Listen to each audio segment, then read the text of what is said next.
Sada znam da ukoliko sam već potpisao nekakav dokument o doniranju organa, trebalo je da postavim i određene uslove kada je reč o njihovom primaocu, jer sada tom svojom karticom zajedno sa formularom mogu lepo da obrišem guzicu.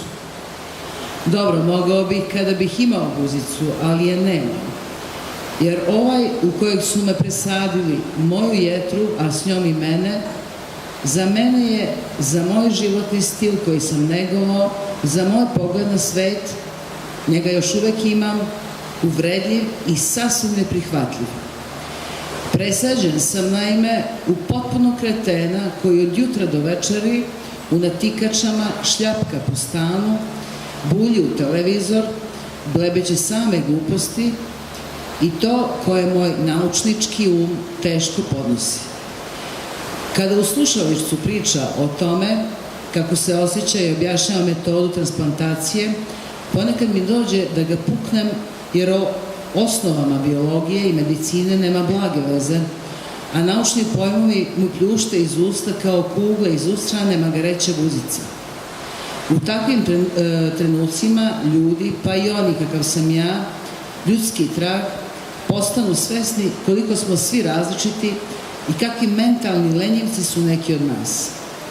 Stan u kojem živi sa ženom, dobro, u kojem sada zajedno živimo, ni izdaleka nije skroman.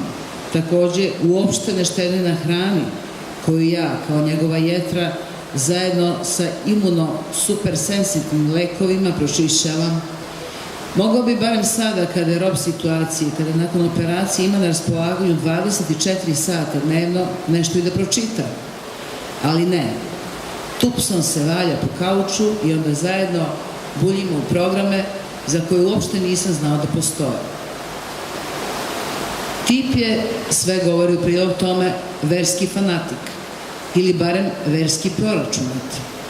Veruje, naime, da za sve treba da zahvali Bogu i zato svakog dana gledamo nekakve verske programe na kojima manijaci galameći mašu krstovima i mikrofonima. Ubeđen je da je Bog uslišio njegove molitve i pravovremeno mu obezbedio novu, zdravu jetru.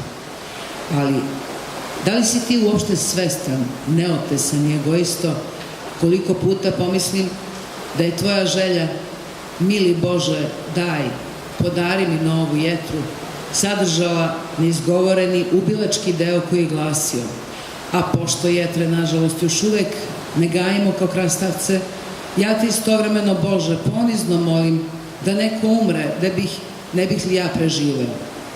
Jer ako zaista postoji nešto poput Boga koji svakodnevno sluša svoje stado kukavaca i pritom im ispunjava želje, onda su me taj tip i njegov Bog zapravo ubili, pokvareni špekulanti.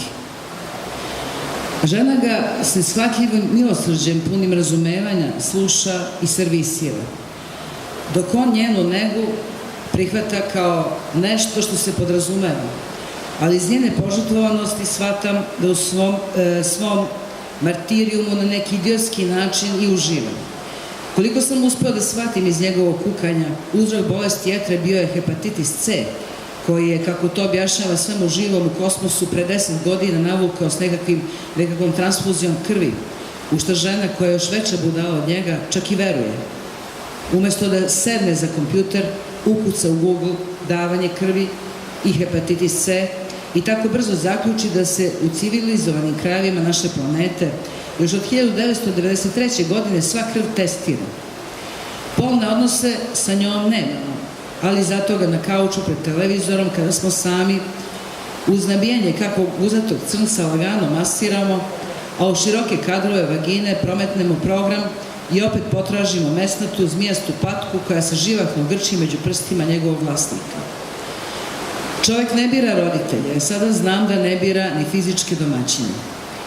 Vreme preživljavanja nakon uspešnih transplantacija i sprovođenja preporučenog zdravstvenog režima može da traje čak i nekoliko dugih godina. I ako samo pomislim na to da sam od sada osuđen na postojanje u telu tog kretena, u tom zatvoru zatvorenog tipa i bez ikakve mogućnosti izlaza, kamoli pomilovanja, i da ću sve govori da do njegove smrti ili do njegove sledeće transplantacije jetre slušati idiotske džangrizove monologe, meni se metaforično naravno obrće želudac. U šetnju odlazimo veoma retko jer on lenjivac iz stana skoro da i ne mrda. Ako to čini, onda te povremeno izađemo na balkon, pušimo naslonjeni na ogradu i posmatramo tinejdžere koji u dvorištu u oznajnim majicama pikaju loptu. Jebem ti, palo mi je na pamet jednom prilikom dok smo pušili, i to ja koji do tada nikada nisam, pa pre nekoliko godina sam darovao svoje polne ćelije koje su očigledno još uvek duboko zamrznute i misaono inače neaktivne.